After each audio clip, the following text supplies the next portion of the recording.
दोस्तों नमस्ते।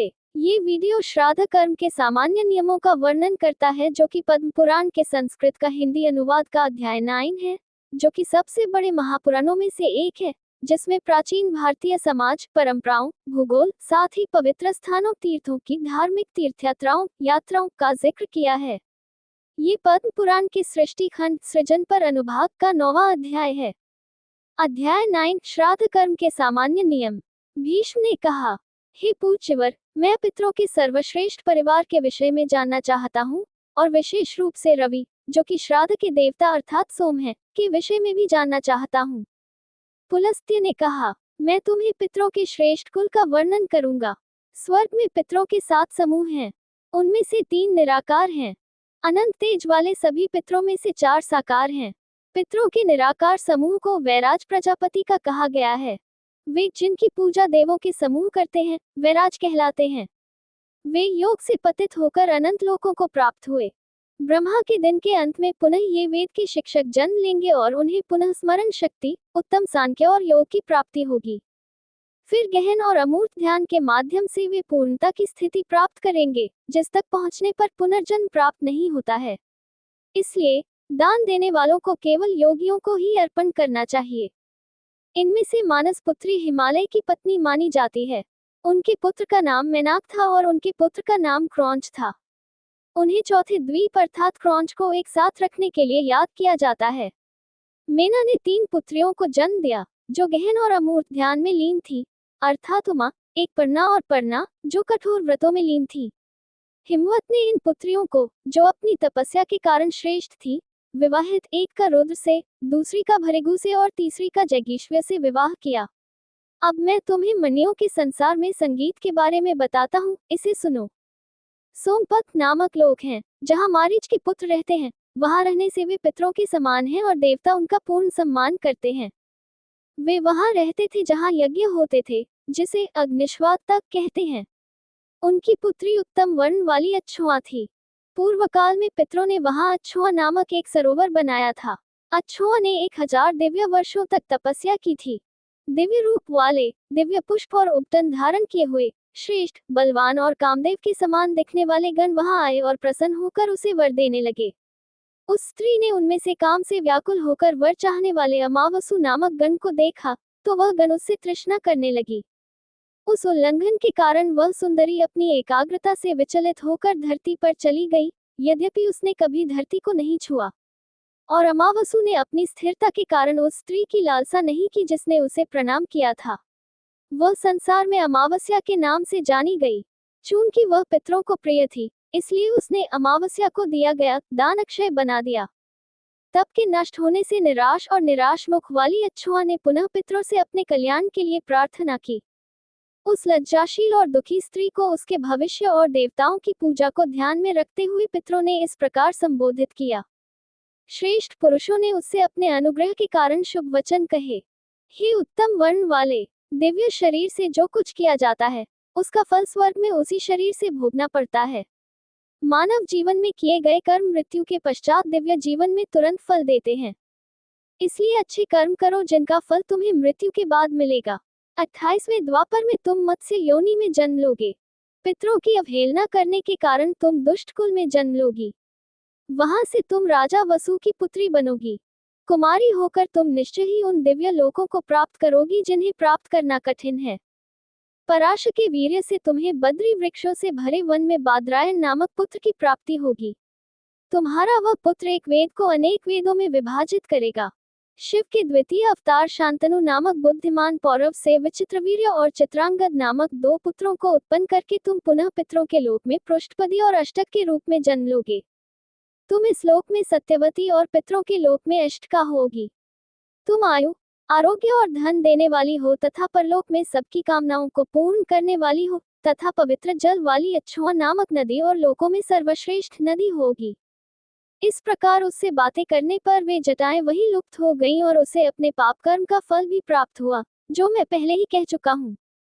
स्वर्ग में विभ्राज नामक अत्यंत तेजस्वी लोक हैं, जहाँ उत्तम व्रतों वाले बर्हिषद नामक पितरों का वास है, जहाँ कुशा के आसनों से सुसज्जित हजारों विमान हैं, जहाँ कामना देने वाले वृक्ष हैं, जहाँ उत्सवों के भवन हैं, जिनमें दैत्य, देवता, गंधर्व, अप्सराएं, यक्ष, पिशाच आदि के समूह प्रसन्न होकर स्वर्ग के देवताओं का पूजन करते हैं। वे बर्हिषद पुलस्त्य के सैकड़ों पुत्र हैं। वे तपस्या और मन की एकाग्रता से संपन्न हैं। वे बड़े दयालु हैं और अपने भक्तों को सुरक्षा प्रदान करते हैं। उनकी मन से जन्मी बेटी का नाम पीवरी है। वह एक चिंतनशील संत और अमूर्त ध्यान की दिव्य माँ थी। उसने बहुत कठोर तप किया। भगवान उससे प्रसन्न हुए और फिर उसने वरदान मांगा, हे वाक्पटु देव, यदि आप प्रसन्न हैं तो मुझे एक ऐसा पति दीजिए जो ध्यान में निपुण हो, सुंदर हो तथा जिसने अपनी इंद्रियों को वश में कर लिया हो। भगवान ने कहा, जब योग गुरु शुकदेव तथा व्यास जी के पुत्र उत्पन्न होंगे, तब तुम उत्तम व्रत धारण करके उनकी पत्नी बनोगी। तुम्हारी कृति नाम की एक पुण्यात्मा पुत्री होगी। उसका विवाह तुम पांचाल के राजा सात्विक के साथ कर देना। तब वह ब्रह्मदत्त की माता होगी और योग के सिद्धांतों में निपुण कहलाएगी। तुम्हारे कृष्ण गौर और शंभु नाम के पुत्र होंगे, जो अपनी समस्त कामनाओं को पूर्ण कर चुके हैं और भक्तिपूर्वक रहते हैं। वे तो विशेष पूजनीय लोगों के बीच भी पवित्र माने जाएंगे। फिर उन समर्पित ब्राह्मणों की तो बात ही क्या है, जो अर्घ्य देते हैं और धार्मिक अनुष्ठान करते हैं। स्वर्ग में उनकी एक मानसिक पुत्री है जिसका नाम गौ है। वह एक अच्छी पुत्री है, एक प्यारी पत्नी है और साध्यों की कीर्ति में वृद्धि करने वाली है। सूर्य के मंडल में मरीचगर्भ नामक लोक हैं, जहाँ हवि पाने वाले पितर और वाणी के पुत्र रहते हैं। पवित्र स्थानों पर श्राद्ध कर्म करने वाले श्रेष्ठ क्षत्रिय इन लोकों में जाते हैं। वे राजाओं के पूर्वज हैं और स्वर्ग के समान भोगों के फल देने वाले हैं।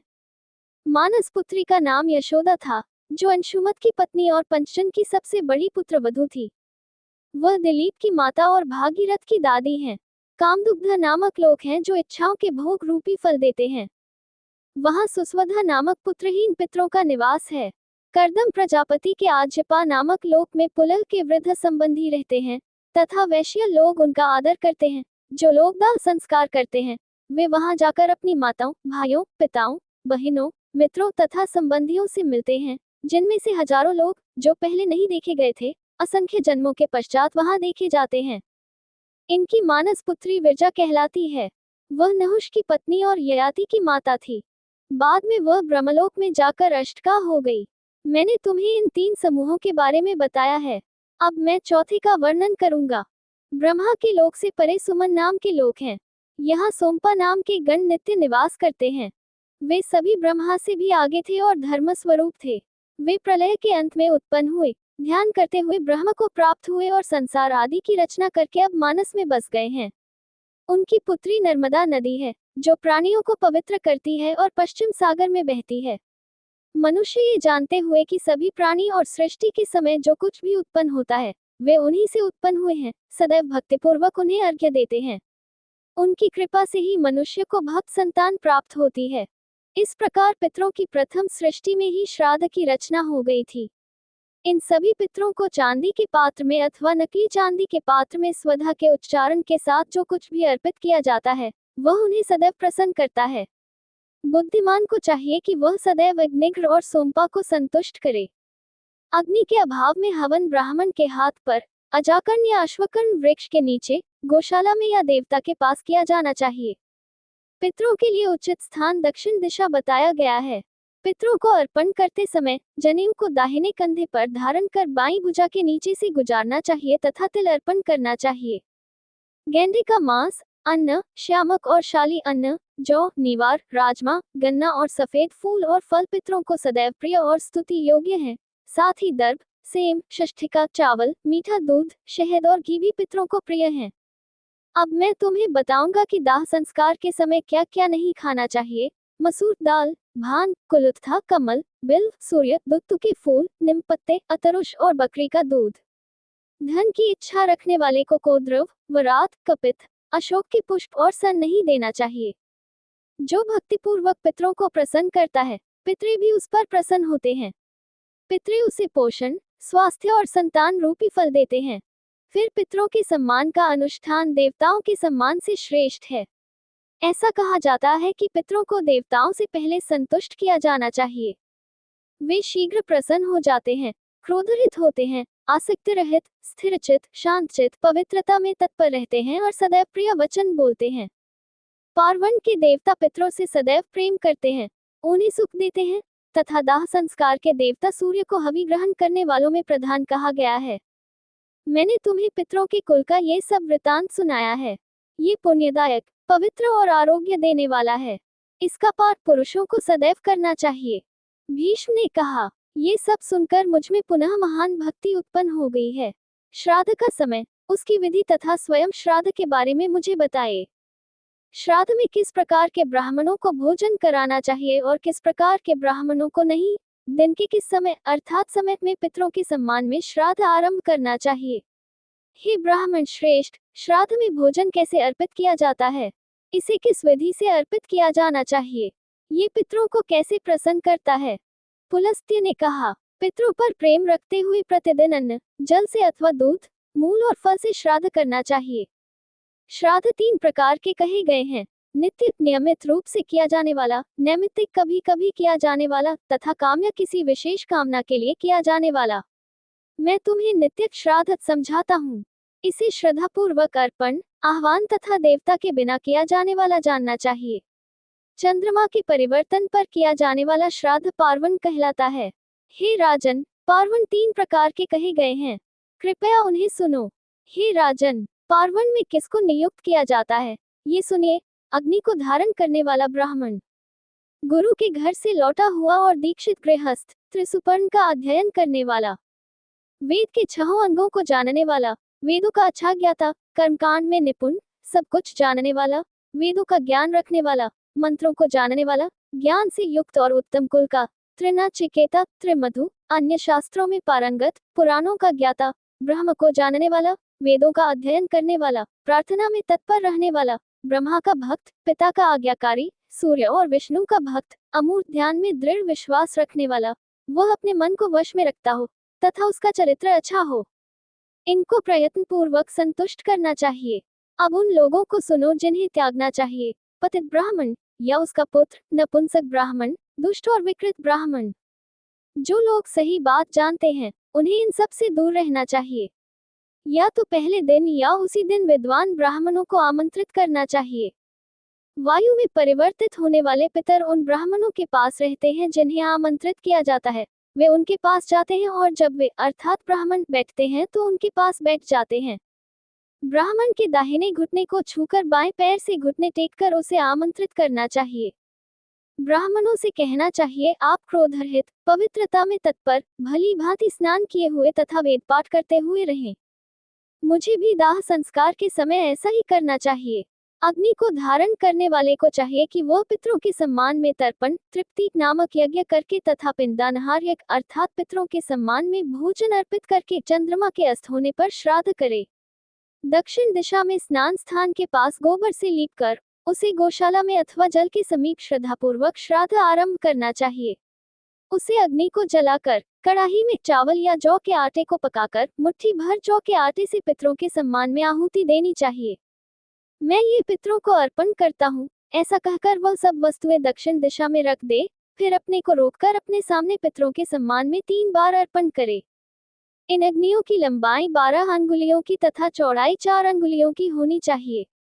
इसके अतिरिक्त खदिरा की लकड़ी की 3 भेड़ियां बनानी चाहिए, जिन पर चांदी की पट्टियां लगी हों।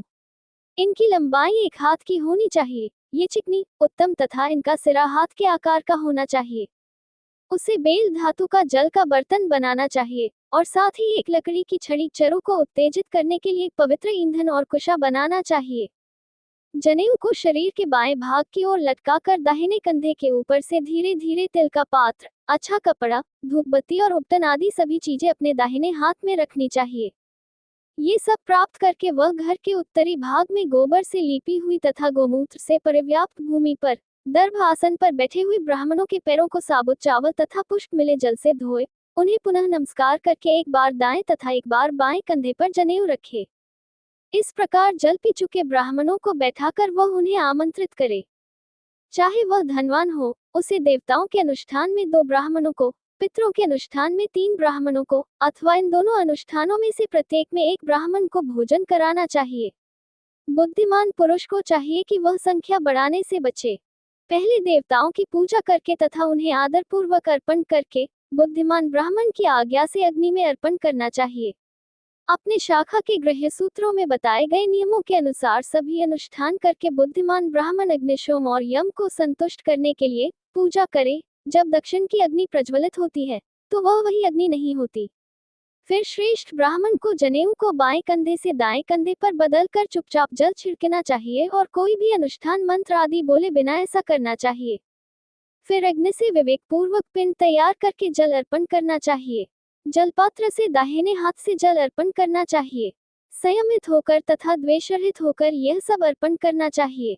दक्षिण दिशा की ओर मुख करके रेखा खींचकर पितरों के सम्मान में आहुति देनी चाहिए तथा ब्राह्मणों को भोजन कराकर हाथ मुंह धोने के लिए जल देना चाहिए। फिर दर्भों को रखकर सभी दर्भों पर क्रम से एक एक पिंड रखना चाहिए। फिर अपने नाम और कुल का उच्चारण करते हुए दर्भों पर आहुति देनी चाहिए। फिर चतुर्थ, पंचम और षष्ठम भाव के पितरों के लिए बने दर्भों को स्पर्श करे तथा प्रार्थना करे और गंध धूप आदि से ब्राह्मणों की पूजा करके पुनः हाथ आदि धो ले। इस प्रकार सबका आवाहन करके अग्नि को स्थापित करके जल से युक्त चम्मच को भी वेद मंत्रों के साथ आहुति देनी चाहिए। तत्पश्चात बुद्धिमान पुरुष कुछ तैयार करके पितरों को आहुति दे। फिर पिंड आदि तैयार करके देवताओं का आह्वान करके उन्हें जाने दे। फिर पिंडों से क्रम से भाग लेकर पहले ब्राह्मणों को भोजन कराकर ब्राह्मण द्वारा इच्छित तथा शुद्ध अन्न की स्तुति करे। वह नारायण हरि का स्मरण करके क्रोध से दूर रहे। ब्राह्मणों को प्रसन्न जानकर पुनः सब प्रकार का भोजन बांटे। फिर भोजन उठाकर उसे जल और तिल के साथ जमीन पर रख दे। जब वे कुल्ला कर ले तो उसे फिर जल, फूल और साबुत चावल चढ़ाना चाहिए। फिर पितरों को भोजन की आहुति देकर पिंडों की पूजा करनी चाहिए। देवताओं का सम्मान करते हुए श्राद्ध पूरा करना चाहिए, अन्यथा श्राद्ध नष्ट हो जाता है। ब्राह्मणों को आज्ञा देकर उन्हें अपने दाहिनी ओर रखकर उनकी परिक्रमा करके दक्षिण दिशा की कामना करके तथा पितरों का उल्लेख करके मनुष्य प्रार्थना करे कि हमारे दानकर्ता बढ़े, वेदों की उन्नति हो, हमारी संतान बढ़े, हमारा धर्म हमसे दूर न हो, हम अधिक दान कर सके, हमें भरपूर भोजन मिले, हमारे यहाँ अतिथि आए, हमारा पेट भर जाए, हमें किसी से भीख न मांगनी पड़े। इसे अन्वाहार्य अर्थात अमावस्या के दिन पितरों के सम्मान में किया जाने वाला मासिक श्राद्ध कहते हैं। जैसा कि अमावस्या के दिन कहा जाता है, इसे अन्य दिनों में भी करने को कहा जाता है। पिंडों को गाय, बकरी या ब्राह्मण को दे देना चाहिए अथवा अग्नि या जल में या प्राचीर के पास डाल देना चाहिए। वह अपनी शीलवान पत्नी को बीज का पिंड खिलाए। ऐसा करने पर पिंड उसके गर्भ में गर्भाधान करेगा, जिससे पुत्र और वंश की वृद्धि होगी। जब तक ब्राह्मण विदा न हो जाएं, तब तक हवन सामग्री खड़ी रखनी चाहिए, उसे हटाना नहीं चाहिए। पितरों का सम्मान करते हुए हवन करने के बाद उसे सभी देवताओं को हवन सामग्री अर्पित करनी चाहिए। फिर उसे अपने प्रियजनों के साथ शांतिपूर्वक पितरों द्वारा खाया गया भोजन खाना चाहिए। जो व्यक्ति श्राद्ध करता है या उसमें भोजन करता है, उसे दोबारा भोजन नहीं करना चाहिए, यात्रा नहीं करनी चाहिए, वाहन में नहीं जाना चाहिए, परिश्रम और मैथुन नहीं करना चाहिए, अध्ययन नहीं करना चाहिए, झगड़ा नहीं करना चाहिए और दिन में सोना नहीं चाहिए। इस प्रकार तीनों वर्णों में से किसी एक को श्राद्ध करना चाहिए, जब सूर्य कन्या, कुंभ या वृषभ राशि में हो और हमेशा कृष्ण पक्ष में हो। जहाँ भी सपिंड श्राद्ध करना हो, वहाँ अग्नि रखने वाले व्यक्ति द्वारा हमेशा इसी विधि से श्राद्ध करना चाहिए। इसके बाद मैं ब्रह्मा द्वारा बताया गया तथा भोग और मोक्ष देने वाला साधारण श्राद्ध बताऊंगा। श्राद्ध अर्पित किया जाना चाहिए संक्रांति और सूर्य के विषुवतीय मार्ग के दौरान, अमावस्या के दिन और सूर्य की एक राशि से दूसरी राशि में जाने के दौरान। अष्टक अर्थात पूर्णिमा के 7वें दिन से शुरू होकर 7, 8 और 9 तारीख, अमावस्या, कृष्ण पक्ष की 15 तारीख, आर्द्रा, मघा और रोहिणी के दिन जब सामग्री और ब्राह्मण उपलब्ध हो, गज छाया के दिन जब हाथी की छाया पूर्व में पड़ती है, व्यतिपता के दिन अर्थात अमावस्या के दिन जब वह रविवार को पड़ती है और जब चंद्रमा कुछ नक्षत्रों में होता है, वर्षा के दिन, वैधृति के दिन अर्थात सूर्य और चंद्रमा के मिलन का दिन, वैशाख की 3वीं, कार्तिक की 9वीं, माघ की 15वीं, भाद्रपद की 13वीं। ये युग तिथियां कही गई हैं और पितृपक्ष के लिए अनुकूल हैं। इसी प्रकार मनवंतर तिथियों पर भी श्राद्ध करना चाहिए, अर्थात आश्विन शुक्ल पक्ष की 9वीं, कार्तिक शुक्ल पक्ष की 12वीं, चैत्र शुक्ल पक्ष की तृतीया, भाद्रपद शुक्ल पक्ष की तृतीया, फाल्गुन अमावस्या, पौष शुक्ल पक्ष की 11वीं, आषाढ़ शुक्ल पक्ष की 10वीं, माघ शुक्ल पक्ष की 7वीं, श्रावण कृष्ण पक्ष की 8वीं तथा आषाढ़, कार्तिक, फाल्गुन और ज्येष्ठ पूर्णिमा। ये मनवंतर तिथियां हैं जो दान को अक्षय बनाती हैं। संयमी पुरुष को इन दिनों कम से कम तिल मिला जल अवश्य देना चाहिए। पुरखी कहते हैं कि रहस्य यह है कि अमुक व्यक्ति ने 1000 वर्षों तक श्राद्ध कर्म किया है। बुद्धिमान पुरुष को वैशाख पूर्णिमा के दिन, व्रत के दिनों में, त्योहारों के समय, तीर्थ स्थानों में, गौशालाओं में, द्वीपों में, बगीचों में, घरों में तथा एकांत स्थानों में श्राद्ध करना चाहिए। उसे चाहिए कि वह पहले दिन अथवा उसी दिन शिष्ट आचरण, सद्गुण, आयु और रूप से संपन्न ब्राह्मणों को विनम्रतापूर्वक आमंत्रित करे। यदि कोई बहुत धनवान हो तो भी उसे देवताओं के पूजन में 2 ब्राह्मणों को, पितरों के पूजन में 3 ब्राह्मणों को अथवा दोनों पूजन में एक ब्राह्मण को भोजन कराना चाहिए। उसे संख्या बढ़ाने में रत नहीं होना चाहिए। जौ और पुष्प से विश्वदेवों की पूजा करके उन्हें आसन देकर 2 घड़ों में जल भरकर दर्प पर रखना चाहिए। शम नु देवेह, देवता हमारा कल्याण करे कहकर जल अर्पण करे, या वह असी तुम जो हो कहकर जो अर्पण करे। विश्वदेवों की चंदन और पुष्प से पूजा करके उन्हें स्थापित करे। विश्वदेवा सह इन 2 मंत्रों से उनका आवाहन करके उसे जौ के दाने बिखेरने चाहिए। तुम जो हो, वरुण को समर्पित अन्न के राजा हो, मधु से मिश्रित हो, सभी पापों का नाश करने वाले हो, पवित्र हो तथा ऋषियों द्वारा प्रशंसित हो, ऐसा कहते हुए तथा उन्हें चंदन और फूलों से अलंकृत करके बिखेरना चाहिए। इस प्रकार उनकी पूजा करके तथा चंदन आदि को त्याग कर पितरों का पूजन आरंभ करे। दर्भ आदि के आसन बनाकर पहले 3 कलशों को पवित्र करे। उनमें दर्भ के पत्ते रखकर शम नु देवी मंत्र बोलते हुए जल छिड़के। तिलोसी तुम तिल हो कहते हुए पुनः तिल, चंदन आदि रखे और वह पेड़, पत्ते चांदी या सोने का बर्तन बनाए। सोने का बर्तन, चांदी का बर्तन या तांबे का बर्तन पितर का बर्तन कहा जाता है, या चांदी का उल्लेख भी उसे देखने या उसके उपहार से उन्हें खुशी होती है। चांदी के बर्तन या चांदी मिश्रित बर्तन में श्रद्धापूर्वक इन पितरों को दिया गया जल भी अक्षय हो जाता है। आज भी पितरों को आहुति देने वाले पात्रों में से एक पात्र जिसमें चांदी है, उत्तम है और पितरों को प्रिय है, क्योंकि वह शिवजी के नेत्र से उत्पन्न हुआ है। इस प्रकार उपलब्ध पात्रों को लेकर, दर्भों को हाथ में लेकर, द्वेष रहित होकर या दिव्य मंत्र का उच्चारण करते हुए पितरों का नाम और कुल बताते हुए कहे कि मैं पितरों का आह्वान करता हूँ। जब वे ब्राह्मण कहें ठीक है, तब उसे उशांतस्त्वा अवंतु न पित्र इन 2 ऋषियों से पितरों का आह्वान करना चाहिए। या दिव्या मंत्र से आदर पूर्वक अर्पण करके चंदन आदि अर्पण करना चाहिए। पहले दर्भ, फिर वस्त्र और फिर आरंभ से विश्राम स्थान अर्पण करना चाहिए। इनको पितरों के बर्तन में रखकर उत्तर दिशा की ओर झुककर तुम ही पितरों का स्थान हो ऐसा कहकर ब्राह्मणों को भोजन करा दे। वहां भी उसे पहले द्वेष से रहित होकर अग्नि के द्वारा अनुष्ठान करना चाहिए। दोनों हाथों से भोजन के बर्तन पकड़कर ब्राह्मणों को भोजन परोसना चाहिए। उशांतस्तव मंत्र से हाथ में लिया हुआ भोजन, उपहार, शाक आदि विविध प्रकार के भोज्य पदार्थों सहित दर्भ पर रखें। ब्रह्मा जी ने कहा कि दही, दूध, गाय के दूध से बने घी और चीनी से बना भोजन करने से 1 महीने तक सभी पितरों को प्रसन्नता मिलती है। वे 2 महीने तक मछली के मांस से, 3 महीने तक हिरण के मांस से, 4 महीने तक मेढ़े के मांस से और 5 महीने तक पक्षी के मांस से प्रसन्न रहते हैं। सुअर के मांस से 6 महीने तक, लाल बकरी के मांस से 7 महीने तक, भेड़ के मांस से 8 महीने तक उन्हें उत्तम संतुष्टि मिलती है। चित्तीदार मृग का मांस उन्हें 9 महीने तक तृप्ति देता है। सुआ और भैंस के मांस से वे 10 महीने तक तृप्त रहते हैं। 11 महीने तक खरगोश और कछुए के मांस से और 1 वर्ष तक गाय के दूध या मीठे दूध से। सुअर के मांस से वे 15 महीने तक संतुष्ट रहते हैं और गेंडे के मांस से 12 वर्ष तक संतुष्ट रहते हैं। पोथब ओसिमम सेंक्टम से और गेंडे के मांस से भी शाश्वत संतुष्टि मिलती है। प्राचीन देवता कहते हैं कि गाय का दूध, दही और शहद मिला मीठा दूध जो भी अर्पित किया जाता है वह अक्षय हो जाता है। पितरों के लिए पवित्र माने गए प्रसंगों और सभी पुराणों का वर्णन करना चाहिए।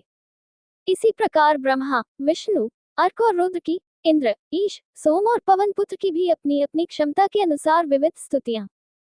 इसी प्रकार बृहद्रथंतर, ज्येष्ठ सामन, रोरवा, प्रायश्चित मार्ग और मधु ब्राह्मण। इसी प्रकार मंडल ब्राह्मण को भी यह बात उचित लगेगी। उसे चाहिए कि वह ब्राह्मणों को तथा स्वयं को भी यह सब बताए। उसे भरत जी के पितरों को प्रिय लगने वाले अध्यायों का श्रवण करना चाहिए। हे राजन, जब ब्राह्मण भोजन कर ले तो उसे सभी प्रकार का भोजन, जल आदि सावधानी से लाना चाहिए। उसे भोजन कर चुके ब्राह्मणों के सामने भूमि पर फैला देना चाहिए। मेरे कुल में जो लोग अग्निदग्ध थे, अर्थात पितरों का एक वर्ग, जो पृथ्वी पर रहते हुए पवित्र अग्नि बनाए रखते थे, और जो नहीं थे, वे भूमि पर दिए गए भोजन से प्रसन्न हो और संतुष्टि के परिणाम स्वरूप सर्वोच्च स्थान प्राप्त करें। ये भोजन भूमि पर उन लोगों की तृप्ति के लिए अर्पित किया जाता है जिनके माता, पिता, भाई या मित्र नहीं है, ताकि वे जहां भी हों, वहीं से ध्यान में लग जाएं। जो लोग बिना किसी शुद्धिकरण के मर गए हों, उन्हें तथा परिवार से विदा हो चुके संबंधियों को आसन देकर बचे हुए अन्न को ग्रहण करना चाहिए तथा उन्हें तृप्त जानकर भूमि को गोबर, गोमूत्र तथा जल से लीप कर बिखरे हुए अन्न पर जल अर्पित करना चाहिए। दर्भों को दक्षिण दिशा की ओर रखते हुए सावधानी से स्थापित करके पितरों के सम्मान में सभी प्रकार के पिंडों को अर्पित करना चाहिए। हाथ आदि धोकर, अपना नाम और कुल नाम बोलकर, पुष्प आदि अर्पित करके, पुनः हाथ धोकर पहले बाएं और फिर दाएं कंधे पर जनेऊ रखकर 3 बार परिक्रमा करनी चाहिए। पिता के समान ही माता का भी दर्भ लेकर श्राद्ध करना चाहिए। इसी प्रकार बुद्धिमान पुरुष को चाहिए कि वह दीपक जलाकर पुष्पों से पूजन करे, फिर जब वे जल पी ले तो उसे भी जल पीकर एक बार अर्पण करना चाहिए। फिर फूल, साबुत चावल, अक्षत जल, तिल आदि अर्पण करके नाम और कुल का उच्चारण करना चाहिए तथा अपनी क्षमता के अनुसार उपहार देना चाहिए। उसे गाय, भूमि, सोना, वस्त्र, बड़े बिस्तर और जो भी ब्राह्मणों को प्रिय हो, उसे अपने लिए और अपने गणों के लिए दान करना चाहिए। धन के मद में कपट से रहित होकर पितरों में प्रेम रखे, फिर स्वधा का जप करे और विश्वदेवों को जल अर्पण करे। बुद्धिमान पुरुष को ब्राह्मणों को प्रणाम करके उनसे आशीर्वाद ग्रहण करना चाहिए। जब ब्राह्मण कहे कि मेरे पितर सुहाने हों, तो उसे कहना चाहिए कि मेरे पितर सुहाने हों। जब ब्राह्मण कहे कि मेरे पितर सुहाने हों, तो उसे कहना चाहिए कि मेरे कुल की वृद्धि हो। उसे श्रद्धापूर्वक पिंड उठाकर भेंट देनी चाहिए। जब तक ब्राह्मणों को विदा न कर दिया जाए, तब तक बचे हुए अन्न को घर में ही रखना चाहिए। फिर उसे घर में हवन करना चाहिए, अर्थात बचे हुए अन्न को सभी प्राणियों और घर के देवताओं को अर्पित करना चाहिए। यही स्थापित प्रथा है। भूमि पर बचे हुए पिंडों का भाग ईमानदार और मेहनती सेवकों का माना जाता है।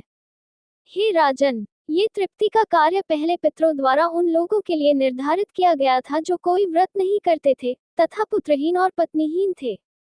फिर आसन के आगे खड़े होकर जलपात्र को धोकर वाज वाज कहते हुए कुश की नोक से उसे धो देना चाहिए। अपने संबंधियों, पुत्रों और पत्नी के साथ परिक्रमा करके 8 कदम चलना चाहिए। फिर लौटकर नमस्कार करके, मंत्रों को जानकर, अग्नि का उपयोग करके वैश्वदेव को अर्पण करे और नित्य हवि अर्पित करे। फिर वैश्वदेव अनुष्ठान के अंत में उसे अपने सेवकों, पुत्रों, संबंधियों और अतिथियों के साथ पितरों द्वारा खाया गया भोजन खाना चाहिए। जिसने जनेऊ संस्कार न कराया हो, उसे भी सभी पर्वों, प्रत्येक मास की अष्टमी और 14वीं तिथि, पूर्णिमा और अमावस्या को यह समस्त कामनाओं को पूर्ण करने वाला साधारण श्राद्ध करना चाहिए। स्त्रीहीन, यात्रारत या शूद्र को भी इस विधि से बिना किसी पवित्र प्रार्थना के श्रद्धापूर्वक श्राद्ध करना चाहिए। तीसरा श्राद्ध जो बताया गया है, वह है वृद्धि श्राद्ध, जो समृद्धि की ओर ले जाता है। किसी उत्सव या शुभ संस्कार में, किसी यज्ञ में या विवाह जैसे शुभ समारोह में पहले माता की, फिर पितरों की, फिर माता की और फिर विश्वदेव की पूजा करनी चाहिए। परिक्रमा करके दही, साबुत चावल, फल और जल से पूजा करनी चाहिए। पूर्व दिशा की ओर मुख करके पहले और बाद के पिंडों को अर्पित करना चाहिए। ये कार्य पूर्ण हो गया कहकर 2 ब्राह्मणों को आदरपूर्वक तर्पण करना चाहिए। ब्राह्मणों को वस्त्र आदि के टुकड़ों से सम्मानित करना चाहिए। उसे ब्राह्मणों से शुभ वचन बोलने चाहिए। उसी प्रकार बुद्धिमान शूद्र को सदैव सामान्य वृद्धि श्राद्ध, पुत्र के जन्म जैसे शुभ अवसरों पर पितरों को दिया जाने वाला प्रसाद करना चाहिए तथा नमस्कार और मंत्रोच्चार के साथ भेंट देनी चाहिए। भगवान ने कहा, शूद्र के लिए दान देना प्रमुख कार्य है, क्योंकि दान देने से उसकी सभी इच्छाएं पूरी हो जाती हैं।